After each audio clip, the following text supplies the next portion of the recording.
Hi hello ನಮಸ್ತೆ ಎಲ್ಲರಿಗೂ daily astrology ಚಾನಲ್ಗೆ ಸ್ವಾಗತ ಸುಸ್ವಾಗತ. ಸ್ನೇಹಿತರೆ, ಎಲ್ಲರೂ ಹೇಗಿದ್ದೀರಾ? ಎಲ್ಲರೂ ಚೆನ್ನಾಗಿದ್ದೀರಾ ಅಂದ್ಕೊಂಡಿದ್ದೀನಿ. ಹೋಪ್ ನಾನು ಕೂಡ ತುಂಬಾ ಚೆನ್ನಾಗಿದ್ದೀನಿ. ಎಲ್ಲರೂ ಚೆನ್ನಾಗಿದ್ದೀರಾ ಅಂದ್ಕೊಂಡು ಭಾವಿಸ್ಕೊಂಡು ಇವತ್ತಿನ ಒಂದು ವಿಡಿಯೋನ ಶುರು ಮಾಡಿಬಿಡೋಣ. ಇವತ್ತಿನ ಒಂದು ವಿಡಿಯೋದಲ್ಲಿ ವೃಷಭ ರಾಶಿಯವರಿಗೆ ಸ್ನೇಹಿತರೆ ಆಗಸ್ಟ್ 26ರಿಂದ ಏನೆಲ್ಲ ಬದಲಾವಣೆಯನ್ನು ನೋಡಲಿದ್ದೀರಿ, ಯಾವುದರ ಬಗ್ಗೆ ಎಚ್ಚರಿಕೆ ವಹಿಸಬೇಕು ವೃಷಭ ರಾಶಿಯವರು ಅನ್ನೋದನ್ನ ಕಂಪ್ಲೀಟಾಗಿ ಇದೇ ವಿಡಿಯೋದಲ್ಲಿ ತಿಳಿಸ್ಕೊಡ್ತಾ ಹೋಗ್ತೀನಿ. ಇದನ್ನೆಲ್ಲ ವೃಷಭ ರಾಶಿಯವರು ತಿಳ್ಕೋಬೇಕು, ಸಣ್ಣ ಪುಟ್ಟ ಪರಿಹಾರಗಳನ್ನೆಲ್ಲ ಫಾಲೋ ಅಪ್ ಮಾಡಬೇಕು ಅಂದರೆ ಎಲ್ಲೂ ಕೂಡ ವಿಡಿಯೋನ ಸ್ಕಿಪ್ ಮಾಡಬಾರ್ದು.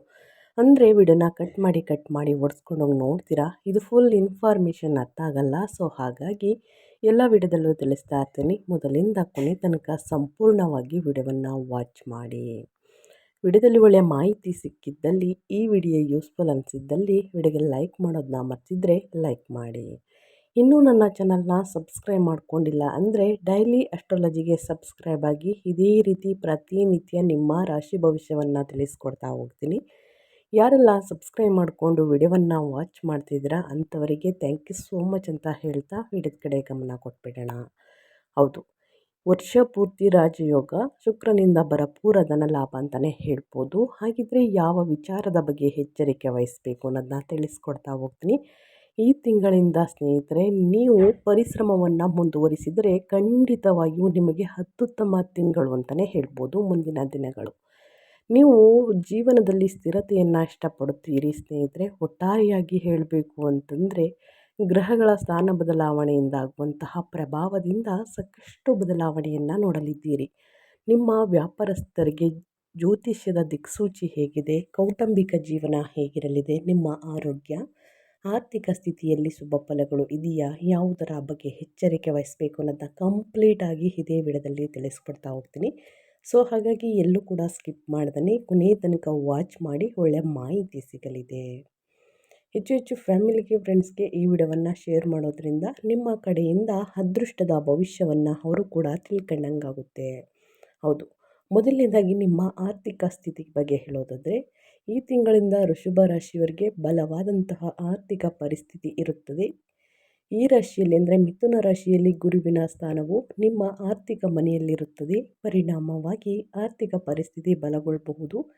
ಅನೇಕ ಹೊಸ ಆದಾಯದ ಮೂಲಗಳು ತೆರೆದುಕೊಳ್ಳುತ್ತವೆ. ನೀವು ವಿವಿಧ ವಿಧಾನಗಳು, ಸಂವಹನ ಶೈಲಿಗಳು ಅಥವಾ ಇತರ ಮಾರ್ಗಗಳ ಮೂಲಕ ಹಣವನ್ನು ಗಳಿಸಬಹುದು. ಇದು ಹೆಚ್ಚಿದ ಸಂತೋಷ ಮತ್ತು ಸಮೃದ್ಧಿಯನ್ನು ತರುತ್ತದೆ. ಇದಲ್ಲದೆ ಈ ರಾಶಿಯ ಅಧಿಪತಿಯಾಗಿರುವಂತಹ ಶುಕ್ರನು ವರ್ಷವಿಡೀ ಉತ್ತಮ ಆರ್ಥಿಕ ಪರಿಸ್ಥಿತಿಯನ್ನು ಉತ್ತಮಗೊಳಿಸುತ್ತಾನೆ. ನಿಮ್ಮ ತಾಯಿಯ ಆರೋಗ್ಯ, ವರ್ಗಾವಣೆ, ಮನೆ ನವೀಕರಣ, ವಾಹನ, ಮನೆ ಅಥವಾ ಪ್ರಾಣಿಗಳ ಖರೀದಿಗೆ ನೀವು ಹಣವನ್ನು ಖರ್ಚು ಮಾಡಬೇಕಾಗಿ ಬರಬಹುದು. ನೀವು ಕಾಲಕ್ಕೆ ಹಣಕಾಸಿನ ಕೊರತೆಯನ್ನು ಅನುಭವಿಸಬಹುದು, ಆದರೆ ನೀವು ಅಂತಿಮವಾಗಿ ಯಶಸ್ಸನ್ನು ಸಾಧಿಸಲಿದ್ದೀರಿ. ಬಟ್ ಅನಗತ್ಯ ಖರ್ಚುಗಳನ್ನು ಮಾಡಬೇಡಿ. ಮುಂದಿನ ದಿನಗಳಲ್ಲಿ ಹಣಕಾಸಿನ ಪ್ರಾಬ್ಲಮ್ ಕಠಿಣವಾಗಿ ಅನುಭವಿಸಬೇಕಾಗುತ್ತದೆ.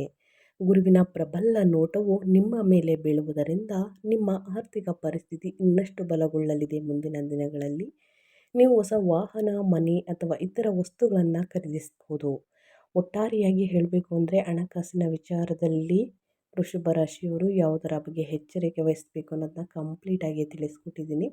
ಇನ್ನು ಅದೇ ರೀತಿ ಉದ್ಯೋಗದ ಬಗ್ಗೆ ಹೇಳೋದಾದರೆ ಅಂದರೆ ನಿಮ್ಮ ವೃತ್ತಿ ಜೀವನದ ಬಗ್ಗೆ ಹೇಳೋದಾದರೆ ಉದ್ಯೋಗಸ್ಥರು ಉತ್ತಮವಾಗಬಹುದು, ಆದರೆ ನಿಮ್ಮ ವೃತ್ತಿ ಜೀವನದಲ್ಲಿ ಪ್ರಗತಿ ಕಾಣಬಹುದು ಎಂಬ ನಂಬಿಕೆಯನ್ನಿರಿಸಿ ನೀವು ಕಷ್ಟಪಟ್ಟು ಕೆಲಸ ಮಾಡಿದರೆ ಯಶಸ್ಸು ಮತ್ತು ಬಡ್ತಿ ಪಡೆಯುವುದನ್ನು ಯಾರೂ ತಡೆಯಲು ಸಾಧ್ಯವಿಲ್ಲ.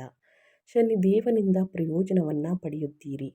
ನೀವು ಸೇವಾ, ಉದ್ಯಮ, ಆಟೋಮೊಬೈಲ್, ಪ್ರಿಂಟಿಂಗ್ ಪ್ರೆಸ್, ಗ್ಯಾಸ್ ಅಥವಾ ಪೆಟ್ರೋಲ್ ಮತ್ತು ತೈಲ, ಭೂ ಸಂಬಂಧಿತ ಕೆಲಸ ಮಾಡುವವರಿಗೆ ಅಥವಾ ತರಕಾರಿಗೆ ಸಂಬಂಧಿಸಿದ ಕೆಲಸ ಮಾಡುವವರಿಗೆ ಉತ್ತಮ ಫಲದಾಯಕ ತಿಂಗಳು ಅಂತಲೇ ಹೇಳ್ಬೋದು. ಮುಂದಿನ ತಿಂಗಳು ಬಹುರಾಷ್ಟ್ರೀಯ ಕಂಪನಿಯಲ್ಲಿ ಕೆಲಸ ಮಾಡುವವರಿಗೂ ಇದು ಉತ್ತಮ ಸಮಯವಾಗಿರುತ್ತದೆ. ಗುರುಗ್ರಹದ ಪ್ರಭಾವದಿಂದ ಹೊಸ ಉದ್ಯೋಗವನ್ನು ಪಡೆಯಬಹುದು. ಸಂಬಳ ಹೆಚ್ಚಳ ಮತ್ತು ಬಡ್ತಿಯ ಸಾಧ್ಯತೆಯೂ ಕೂಡ ಇದೆ. ಆದರೆ ಸ್ನೇಹಿತರೆ, ನಿಮ್ಮ ವೃತ್ತಿ ಜೀವನದಲ್ಲಿ ಸಹೋದ್ಯೋಗಿಗಳಿಂದ ಸ್ವಲ್ಪ ಕಿರಿಕಿರಿ, ಮನಸ್ತಾಪ ಉಂಟಾಗಬಹುದು. ಕೆಲಸದಲ್ಲಿ ಅನಗತ್ಯ ವಿಷಯಗಳಿಂದ ದೂರವಿರುವುದು ಉತ್ತಮ. ನಿಮ್ಮ ಕೆಲಸದ ಮೇಲೆ ಮಾತ್ರ ಗಮನ ಹರಿಸಿ. ಯಾರೊಂದಿಗಾದರೂ ಜಗಳಗಳು ಅಥವಾ ಭಿನ್ನಾಭಿಪ್ರಾಯಗಳನ್ನು ತಪ್ಪಿಸಬೇಕಾಗುತ್ತದೆ. ವೃಷಭ ರಾಶಿಯ ವ್ಯಕ್ತಿಗಳು. ಇನ್ನು ಅದೇ ರೀತಿ ಸ್ನೇಹಿತರೆ, ನಿಮ್ಮ ವೈವಾಹಿಕ ಜೀವನ ಮತ್ತು ಪ್ರೇಮ ಜೀವನದ ಬಗ್ಗೆ ಹೇಳೋದಾದರೆ, ಗುರುವಿನ ಪ್ರಭಾವವು ವೈವಾಹಿಕ ಮನೆಯ ಮೇಲೆ ಬೀಳುತ್ತಿದೆ. ಆದ್ದರಿಂದ ಮದುವೆಗೆ ಅರ್ಹರಾದವರಿಗೆ ಮದುವೆ ಸಾಧ್ಯ. ಮಕ್ಕಳನ್ನು ಪಡೆಯುವಂತಹ ಕನಸುಗಳು ಸಹ ಈಡೇರಬಹುದು. ಇದೇ ತಿಂಗಳಿಂದ ಅಕ್ಟೋಬರ್ ತಿಂಗಳವರೆಗೆ ಸ್ನೇಹಿತರೆ, 7ನೇ ಮನೆಯ ಮೇಲೆ ಗುರುವಿನ ಪ್ರಭಾವವು ಮದುವೆಗೆ ಶುಭವೆಂದು ಪರಿಗಣಿಸಲಾಗುತ್ತದೆ. ಆದರೆ ಅದರ ನಂತರ ಸಮಯ ಸ್ವಲ್ಪ ಕಠಿಣ ಅನಿಸ್ಬೋದು ಸ್ನೇಹಿತರೆ. ವೈವಾಹಿಕ ದೃಷ್ಟಿಕೋನದಿಂದ ಈ ತಿಂಗಳಿಂದ ಅಕ್ಟೋಬರ್ ತಿಂಗಳವರೆಗೆ ಅವಧಿಯು ಸ್ವಲ್ಪ ಮಟ್ಟಿಗೆ ಉತ್ತಮವಾಗಿರಲಿದೆ. ಮುಂದಿನ ದಿನಗಳಲ್ಲಿ ಎಚ್ಚರಿಕೆಯನ್ನು ವಹಿಸಬೇಕಾಗುತ್ತದೆ. ಯಾವುದರ ಬಗ್ಗೆ ಅನ್ನೋದನ್ನ ಮುಂದೆ ತಿಳಿಸ್ಕೊಡ್ತಾ ಹೋಗ್ತೀನಿ. ಇನ್ನು ನಿಮ್ಮ ಪ್ರೇಮದ ವಿಷಯದ ಬಗ್ಗೆ ಕೇಳಿರ್ತೀರ. ಪ್ರೇಮ ಜೀವನದ ಬಗ್ಗೆ ಹೇಳೋದಾದರೆ, ವೃಷಭ ರಾಶಿಯ ಜನರಿಗೆ ಪ್ರೇಮ ಜೀವನವು ಮಿಶ್ರವಾಗಿರುತ್ತದೆ, ಅಂದರೆ ಮಧ್ಯಸ್ಥಾನದಲ್ಲಿರುತ್ತದೆ. 5ನೇ ಅಧಿಪತಿಯಾಗಿರುವಂತಹ ಬುಧ ಸಂಬಂಧಗಳಲ್ಲಿ ದೊಡ್ಡ ಸಮಸ್ಯೆಗಳನ್ನು ಸೃಷ್ಟಿಸಬಹುದು.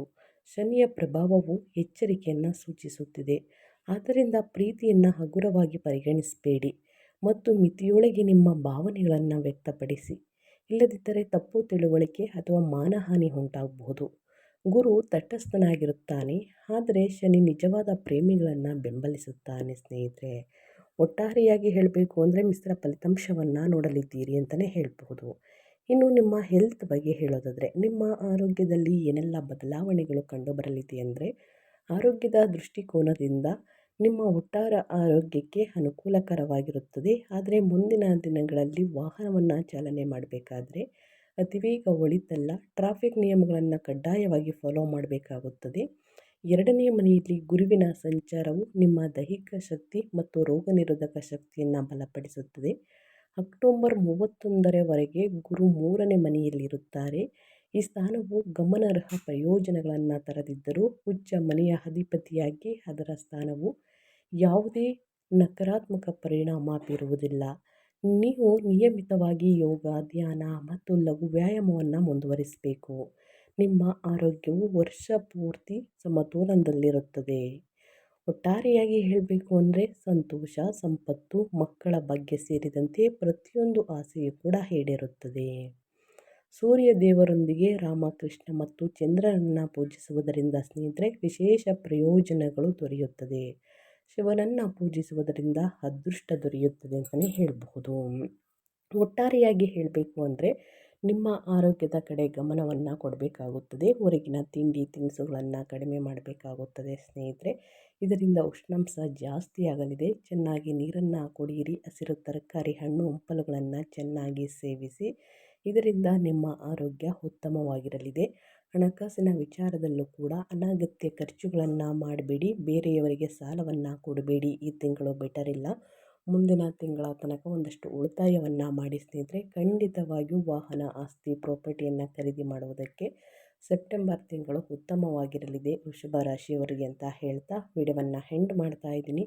ಇವತ್ತಿನ ಒಂದು ವಿಡಿಯೋದಲ್ಲಿ ಸಂಪೂರ್ಣ ಮಾಹಿತಿ ಸಿಕ್ಕಿದ್ದಲ್ಲಿ ಈ ವಿಡಿಯೋ ಯೂಸ್ಫುಲ್ ಅನಿಸಿದರೆ ವಿಡಿಯೋಗೆ ಲೈಕ್ ಮಾಡೋದನ್ನ ಮರ್ತಿದ್ರೆ ಲೈಕ್ ಮಾಡಿ. ಇನ್ನೂ ನನ್ನ ಚಾನಲ್ನ ಸಬ್ಸ್ಕ್ರೈಬ್ ಮಾಡ್ಕೊಂಡಿಲ್ಲ ಅಂದರೆ ದಯವಿಟ್ಟು ಡೈಲಿ ಆಸ್ಟ್ರಾಲಜಿಗೆ ಸಬ್ಸ್ಕ್ರೈಬ್ ಆಗಿ. ಇದೇ ರೀತಿ ಪ್ರತಿನಿತ್ಯ ನಿಮ್ಮ ರಾಶಿ ಭವಿಷ್ಯವನ್ನು ತಿಳಿಸ್ಕೊಡ್ತಾ ಹೋಗ್ತೀನಿ. ಯಾರೆಲ್ಲ ಸಬ್ಸ್ಕ್ರೈಬ್ ಮಾಡ್ಕೊಂಡಿದ್ದೀರಾ ಅಂಥವ್ರಿಗೆ ಥ್ಯಾಂಕ್ ಯು ಸೋ ಮಚ್ ಅಂತ ಹೇಳ್ತಾ ಮತ್ತೊಂದು ವಿಡಿಯೋ ಜೊತೆ ಮತ್ತೊಂದು ಹೊಸ ಭವಿಷ್ಯದಲ್ಲಿ ಸಿಗ್ತೀನಿ.